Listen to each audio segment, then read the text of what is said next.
iDS Talks is a podcast dedicated to helping corporations and law firms find new and effective ways to leverage data, giving them a decisive advantage both in and out of the courtroom. What's good, everybody? Welcome to the iDS Talks podcast, where we seek truth through data. I'm Bobby Williams. I'm a director and expert at iDS, and I'm joined today by the wonderful Bree Murphy. Say hi to everybody, Bree. Oh, that's very nice of you, Bobby. Thank you for having me. Hi, I'm Bree Murphy. And I don't know if do you want me to introduce myself at all, or Well, you know what? you gonna take that away? I have some wonderful things to say about you that I think Oh everybody no. should know. So I'm going to I don't say know. those things.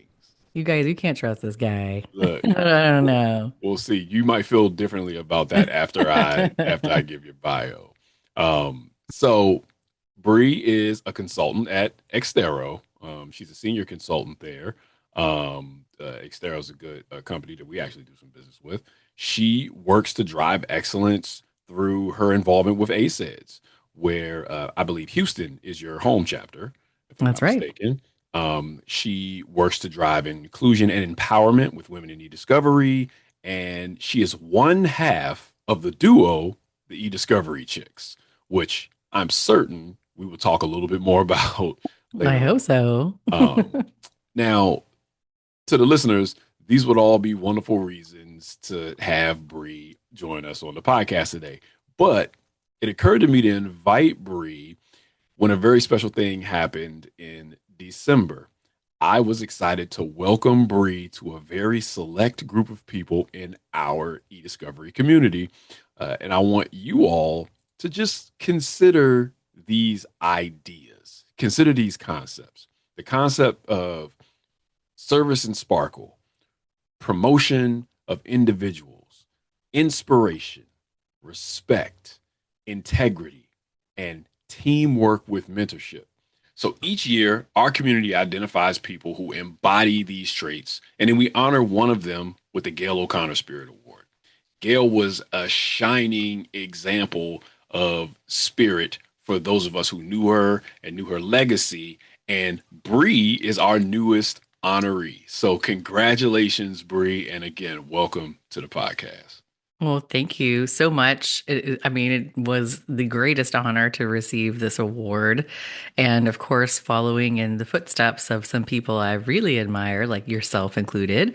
So I'm beyond thrilled to be a recipient of this. And I actually did not know Gail personally. So that's also been fun for me. I have like FOMO because I feel like I missed out a little bit on knowing her, more intimately, but I certainly know her legacy. And it's fun to hear everybody kind of explain and describe their own relationship with her. Because I'm thinking, gosh, what a phenomenal woman, and how lucky am I to, walk in her shadow. I mean, that's a really great gift and honor that I feel like I've been given. So thanks for that.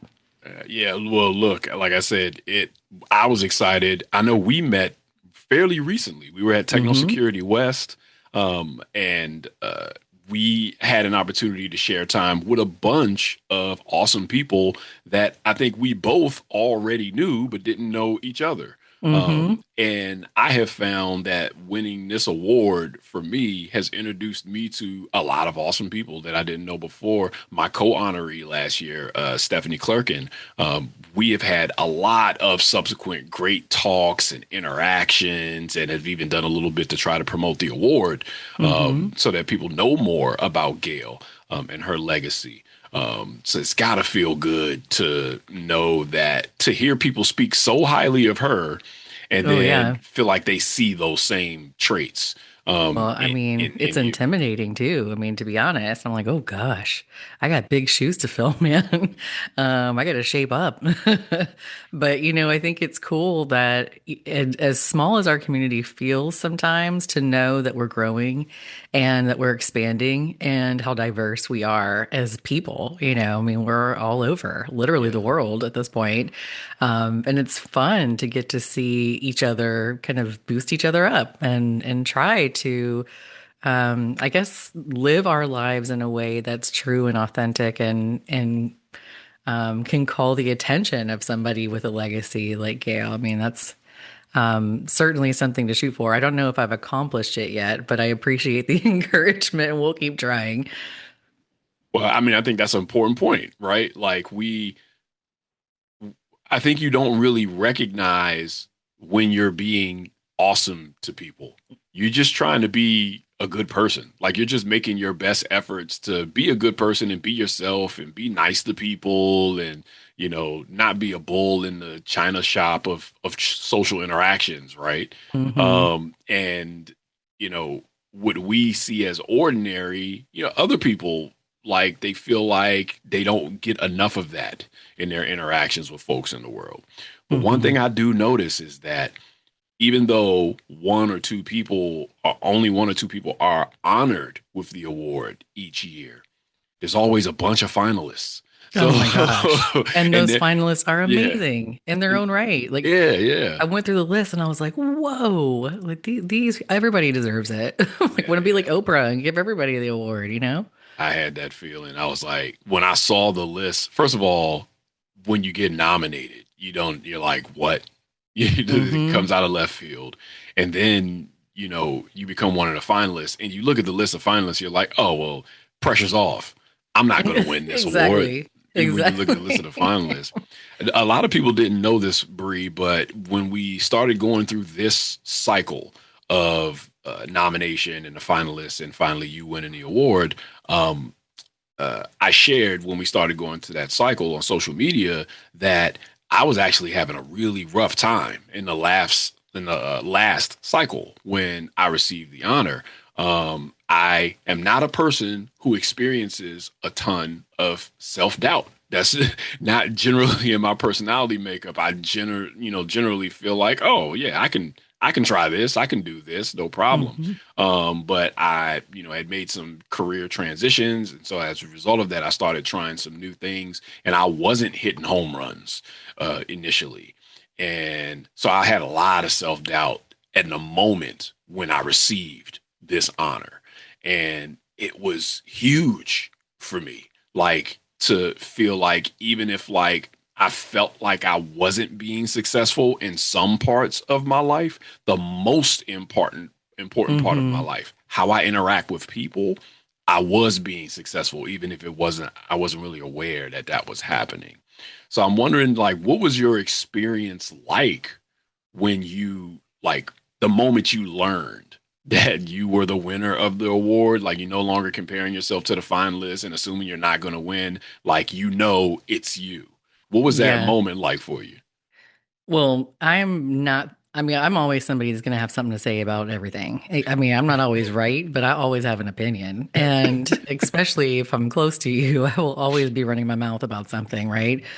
So I walked in when I found out, I found out via phone call and I put my phone down after the conversation and I went into my husband where he's working from home and I just stood there in the doorway with my mouth open, not saying a word. And he's like, "Are you okay? Like, seriously, babe, do you need to go to the hospital?" Like, he's like, "If this woman is not talking, like, we've got some serious problems in this house."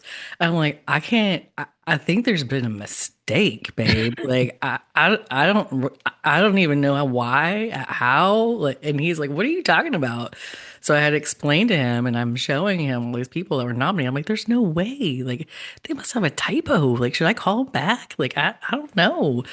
And he, being the loving husband that he is, he's like, "You know, you're kind of a badass, and I keep telling you that. Would you just accept the compliment?" And I had to sit there in silence for a while and just like let it sink in because I'm not blessed with that gift of always feeling, confident in myself. That's been something I've had to work on my whole life. But at that moment in time, I was feeling like because when you get to be a certain age where you've got that salt and pepper glow about you, you've been in e-discovery for way too long, you hopefully have for if you have a personality type like me, you've hopefully worked through the bull in the china shop years. I certainly had those. I certainly learned that utilizing the drive and the passion in your personality can have a negative impact on people. And those are the things that I have the biggest regret about in my career. And of course, those were in my 20s, which was a long time ago. But that's neither here nor there. But now that I'm older and I see what my true purpose is, and I know what it feels like to be very fulfilled in what you give the world back, I know that every day I want to show up and do the best that I can do. I'm very competitive, but I'm competitive with myself because I really want everybody to succeed, truly and honestly do. But I also want everybody, including myself, to get out of my way so I can succeed. And I want to be able to, like, I don't know, hold the door open as I'm walking through it so that everybody else can come with me, kind of thing. And for a long time, the last, I don't know, I guess the last 4 years actually, I kind of had a career change. I was no longer in house, no longer at a law firm. I was no longer in that same, I didn't have the same requests of my daily time. I was spending my time in a different place in this industry, not knowing, am I doing a good job? Am I doing a bad job? Do I suck at this? Like, I don't know. And, there's a lot of that questioning of who you are, questioning of what you're putting into things. I poured myself into our community for a long time here in Houston through Women in Discovery, through ACEDs, through all the things. And sometimes you wonder, am I making an impact? Like, does it matter? And like, am I actually doing any good? I hope I am because it means a lot to me. But you don't really know. Like you feel kind of unseen. And I think that's what my biggest shock was when I heard, "Oh God, you're going to win this award." Like, "Oh my, people actually look at me?" Like I didn't even know anybody's paying attention. Like, my goodness. But it was also the biggest compliment because it's from our peers, right? So it's not a boss giving you your end of the year evaluation. It's it's not a pay for play like vendor, sponsorship opportunity. It's literally people that see what you do behind the scenes that are like, that's kind of cool. And I like what she did there. And that's the biggest compliment I could have ever, I didn't ask for it, but I could have ever like received. I would never have asked for it because I wouldn't think I would have gotten it. But I just am absolutely thrilled and flabbergasted. Yeah. It's got to be, I know it's awesome to get an award for what you do, but this is kind of an award for who you are. It's kind of Yeah. people seeing like the you that you're offering to the community, and and they're like, "Hey, we dig that.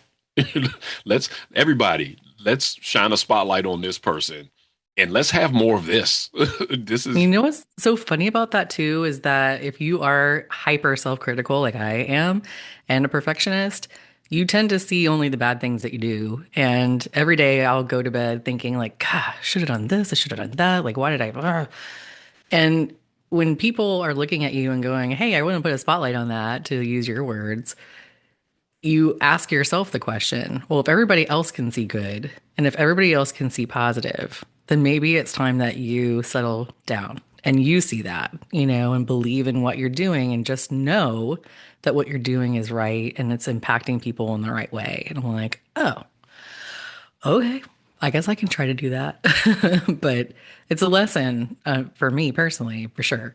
yeah, yeah. So you at Xtero, you're not you are a consultant, but you're also a senior consultant. Well, Um, I just was promoted from senior solutions. It was we were a senior solutions consultant, and we went to a senior solutions engineer, mm, and now I am a strategic account executive.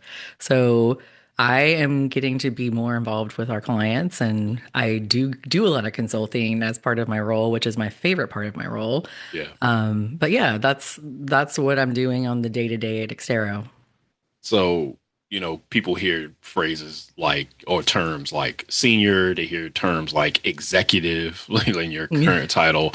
And they're like, yeah, well, obvious, this person would be a leader in our community. There's leadership words in their title, right? And sometimes people dissociate themselves with leadership. And they think they can't lead from where they are.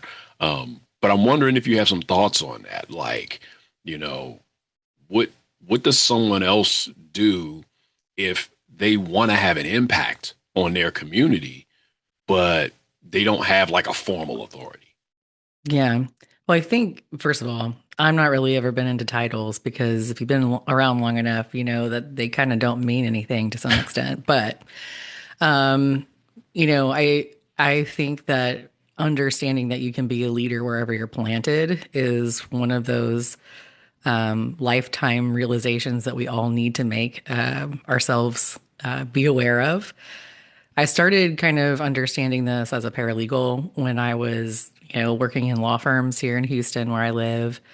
And, not all law firms are created equal, and certainly not all attorneys and paralegals are created equal. And paralegals are usually at the bottom of the totem pole or the bottom of the hill where all the things roll down to. So, if you can imagine, and I'm sure a lot of people that have worked in firms can, being a paralegal is not a role where people look at you and think, oh, great, I can't wait to hear Bree's leadership ideas about how we do things here at the firm. Let's ask her. And, and being Bree, I'm like, well, how come nobody asked me? Like, I have ideas. Like, ugh, nobody wants to hear me. I just don't even exist. Right. So in my early days in legal, I had to reconcile that in my head and think, first of all, every time that you're somewhere in your career, it's maybe not your time to be the outspoken leader, but it's your time to be the leader and learning. And what I mean by that is you're watching other people be successful or not. And I got a lot of examples of how not to be a good leader. So sometimes that works too. But you're learning on how to do that. But then you can find places where your impact is more direct and people are appreciative of it, like paralegal associations, for example, or Women in E-Discovery or ASEDS, those types of organizations where they're volunteer organizations and you can go in and do whatever you want. Like for me, I feel very comfortable being in charge of something. Like I feel like I'm naked if I'm not in charge of something. Like if I go to your house for a party, I'd be like, what can I be in charge of ice? Like, let me just do something because I feel like I'm, I'm nervous if I don't have a task. And so, I learned that about my personality and thought, well, I'm going to go volunteer to help with an event or go volunteer to help be on the board or whatever the case might be. And when I got involved, I started reaching out to a more global community. And I think that that's important. You need to make sure you're not in a bubble. It's not about that one law firm that you're at or that one department that you work at in a company. I mean, that's just one little piece of the puzzle, right? There's a whole world out there. So get involved. However, and maybe you're a leader in your local watercolor group or your church or, your needlepoint club. I don't know. But find a place where like-minded people are together, where you have some influence and learn from good and bad examples of how to be a leader and know that there are more people watching you than you ever thought. And in those early days in my career, I had no idea that I would run into the same old jokers. Some of them are my dear friends, 30 years later down the road and want to work right alongside me because they know who I am, I know who they are, and we know each other's strengths and skills and respect each other and want to bring each other along. And you didn't realize that back in the day that, hey, people are actually watching me and seeing what I'm good at, what I'm not. And they're going to taking note. So you might not see it's kind of like the planting the seed. You might not see the fruits of your labor very quickly, but you'll eventually see them. Yeah. Yeah. A lot of people don't get the opportunity or take the opportunity to do things that give them that instantaneous signal that they've accomplished their goal. I think about comedians a lot. Like they get on stage and they tell a joke and instantly whether or not that joke was funny to the crowd. Same thing. I operate in a few creative communities. One of them's the stand-up comedy community. And even in the stand-up comedy community, and in the improv community, and in the poetry community, these are a lot of spaces where you perform and like the audience tells you instantly, like in the moment, whether or not they understand what you're saying and whether or not they dig it. And, Hmm. but in the rest of our lives, like they aren't super expressive about it. They aren't expressive about like how things are impacting them. We Hmm. have this saying about, give people their flowers, right? While you still can, while they can receive them. And that's not something that people typically do. And it's for many reasons. It's not because people aren't noticing, like you said, this award that you receive is an example that people are noticing. But unless they're prompted, they're kind of drowning in life most of the time. They don't take Hmm. the time to be expressive about it. But you are given like a very important message about empowering yourself to lead, like Hmm. looking for opportunities to lead. And those opportunities may not be in your professional workspace. They may be in a volunteer organization. They may be engaged with a group of just like-minded people who want to have fun doing this Hmm. thing. Hmm. And you can be kind of like a facilitator of shared fun and be a leader that way. And I think one of the ways you empower yourself, speaking of, very sharp segues, is becoming part of the e-discovery chicks. Oh gosh, eh, yes. so I'm just wondering, I don't know the history of how that journey started for you. So, how did this whole e-discovery, where was e-discovery chicks born, and how did you become a part of it? It was a drunken night. No, well, that's how most good things in my life start. But So many you know, stories start there. no. So Angie Nolay, who is my co-founder and co-host of the eDiscovery Chicks podcast, she was actually a client of Xtero, and she worked in house as a count of. What am I going to say? I was like counselor as an attorney in house. And she was shopping for e-discovery software. And so I got to demo her product to her. Here's our legal hold, and here's how you can, collect data and preserve data in place and blah, blah, blah. So we got to know each other then, which the first conversation I ever had with Angie, I immediately fell in love with her personality because she's like so animated, so fun, just very smart, very on top of e-discovery, like knew her stuff. And had a lot of fun talking to her. Well, fast forward, she starts the eDiscovery Chicks. Originally had another co-host, and who was also at the same company. I knew both of them, and the other co-host was like, "Dude, this is a lot of work. Like, I'm not, I'm out." So Angie's on the hunt. Like, I still want to do this podcast, but I need a co-host. And it happened that we had an event in Houston. It was a Women in E-Discovery event where we were showcasing the E-Discovery Chicks. And she came clean and like the happy hour afterwards, she was like, "Yeah, I'm gonna need to find another host." So I was wondering, what you think about joining me. I started laughing. I was like, "This poor girl. I mean, she must not be able to handle her liquor because she is asking me to be on this podcast, and she doesn't realize I'm probably old enough to be her mom, and I'm not that fun." But I told her, I was like, "I'm too old. Nobody wants to listen to what I have to say, Angie. Like, that's really sweet, but I don't think so." And then she was like persistent. She's like, "No, no, no, no, no, no, no, no. You're the person that's supposed to be here. And I think you'd be great. And I think you should just give it a shot." So I agreed that I would give it a shot.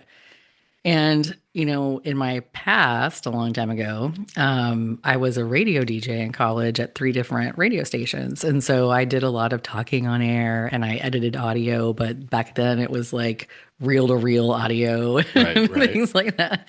And so I edit the audio for our podcast, and I found out how cool and easy it is now that we have all these newfangled tools. Yes. And I got all nerded out over it. I was like, "This is so fun. Oh my God, I forgot how much I love this." And then our rapport back and forth with each other just makes me laugh. Every time we have a podcast, we die laughing about something. There's been so many times I've had to edit out my own laugh because I'm like, I keep trailing on. I'm like, "Oh my God, focus. We're supposed to be talking about e-discovery." I just realized, why would I not do this? And if people don't ever want to listen to it, that's fine. We can still do it if we're having fun. And all of a sudden, it just kind of took off, and that was 3 years ago. So now we're on our third season, and We just celebrated 10,000 downloads of all time. In the last 180 days, we were in 23 countries, which is like unbelievable to me. Amazing. And I'm also a little scared of the things I've said that are out there in the world somewhere. I'm like, oh my God, I hope my mom doesn't listen to this. But anyway, that's how it all kind of came to be. Well, generally, I can say anything I've heard you say has been all right with me. Well, So, good. Well, good. I'm probably in the majority if the podcast is doing so well. But I'm happy to hear that you guys are having such success. And you just never know. You never know where these allegiances, where these friendships, Hmm. you never know where they're going to lead. Right.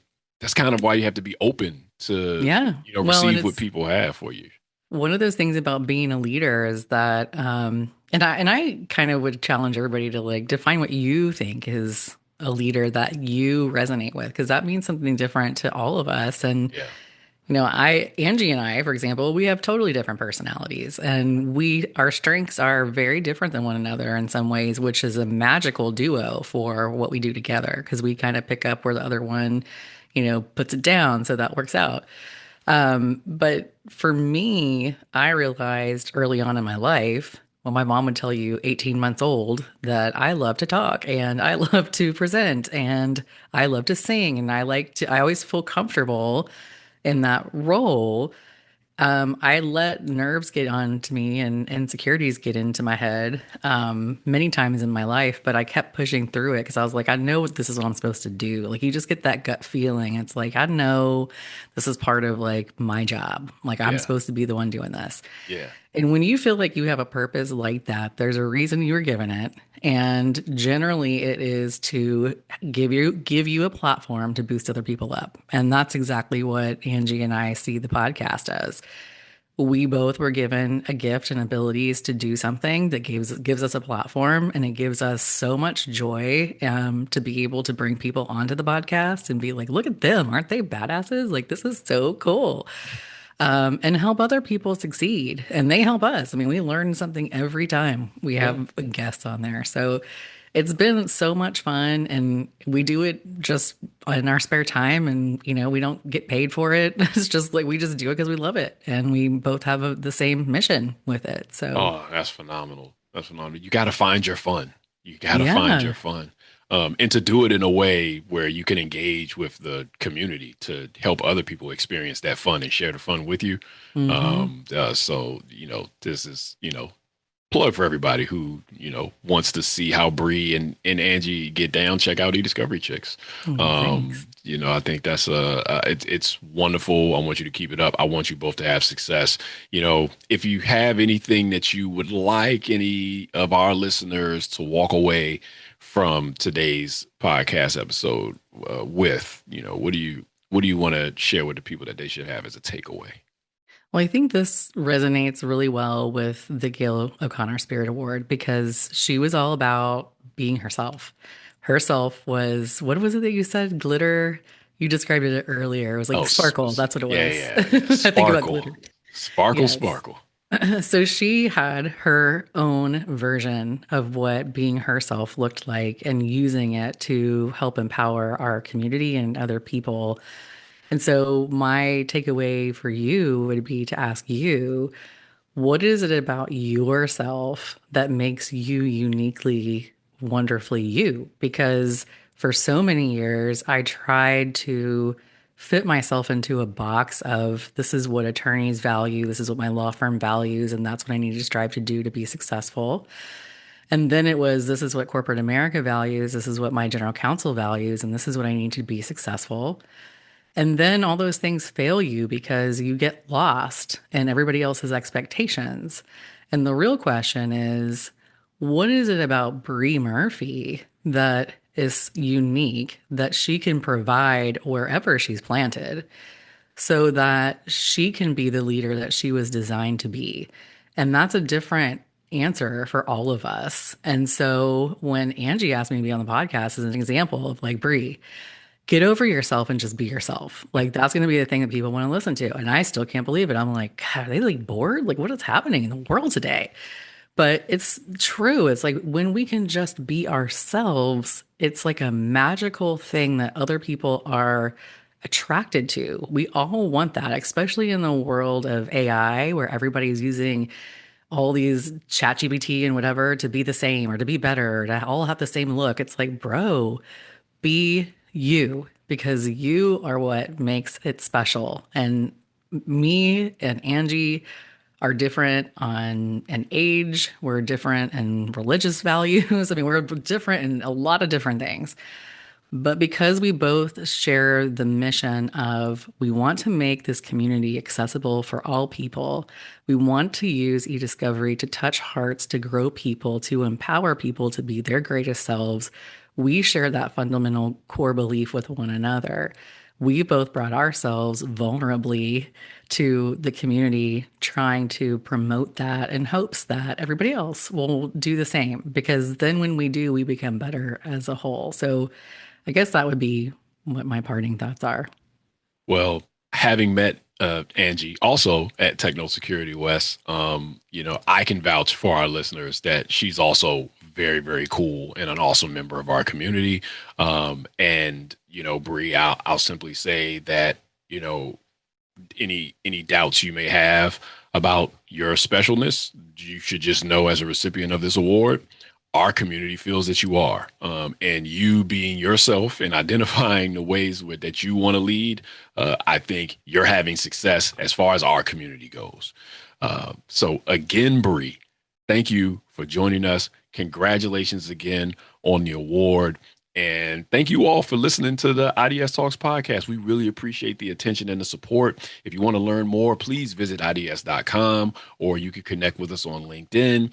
And if you found today's discussion helpful, encouraging, uplifting in any way, tell your friends, tell a colleague, listen to the listen to the iDS Talks podcast. Check out the eDiscovery Chicks podcast. Probably got some good stuff to hear over there too. In so many countries, you can be like everybody else who's like, setting off the charts with it. Please remember that at iDS, we don't just manage data, we transform it into insight, and that gives us more insights about people, which is my focus. So thank you all again. Thank you, Bree, and we will see you next time. Thank you, Bobby. Thanks for having me.